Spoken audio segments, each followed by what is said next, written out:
Selamat pagi Bapak Ibu yang kekasih di dalam Tuhan Yesus Kristus. Pagi hari ini saya Eko Wayu Suryaningsih kembali menyapa dengan kebenaran firman Tuhan yang terdapat dalam Roma 14 ayat 23. Roma 14 ayat 23. Tetapi barang siapa yang bimbang kalau ia makan, ia telah dihukum karena ia tidak melakukannya berdasarkan iman. Dan segala sesuatu yang tidak berdasarkan iman adalah dosa. Amin. Bapak Ibu yang kekasih di dalam Tuhan, kita bayangkan bagaimana perasaan Yusuf ketika tunangannya hamil sebelum mereka menikah. Gosip di kota kecil mereka pasti sangat hebat.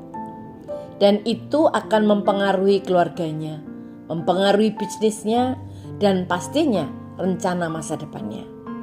Karena itu ia memutuskan untuk diam-diam membatalkan pertunangan untuk menyelamatkan Maria dari aib.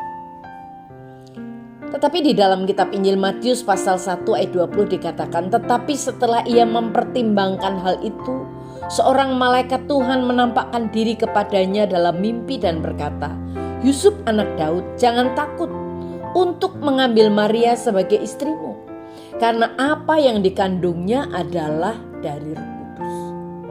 Yusuf bisa saja kehilangan berkat terbesar dalam hidupnya jika dia khawatir akan ketidaksetujuan dari orang lain.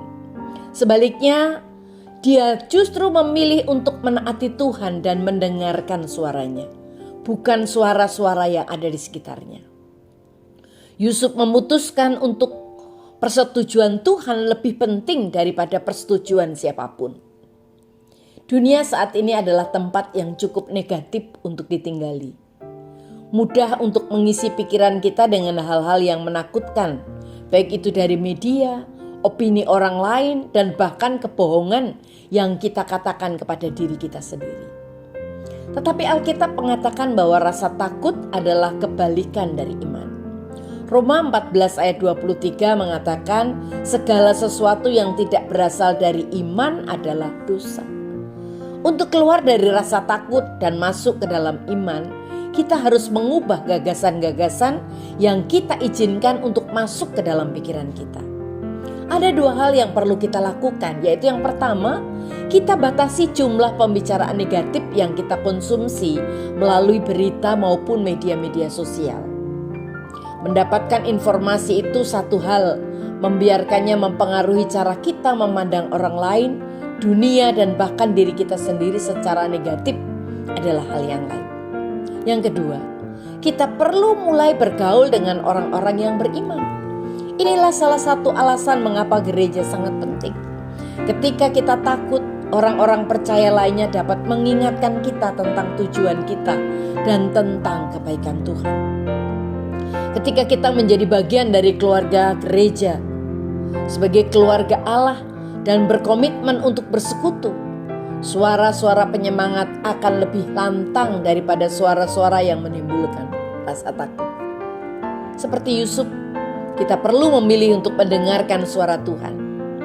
Saat kita melakukannya, iman kita kepada janji-janjinya akan tumbuh sehingga tidak ada ruang di dalam hati kita untuk menjadi takut. Amin. Mari kita berdoa.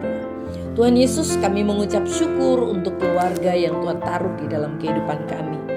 Mengucap syukur untuk gereja yang Tuhan berikan buat kami. Dan biarlah kami senantiasa bersekutu, memuliakan nama Tuhan dan mengutamakan Tuhan dalam hidup kami. Dalam nama Tuhan Yesus kami berdoa. Haleluya. Amin.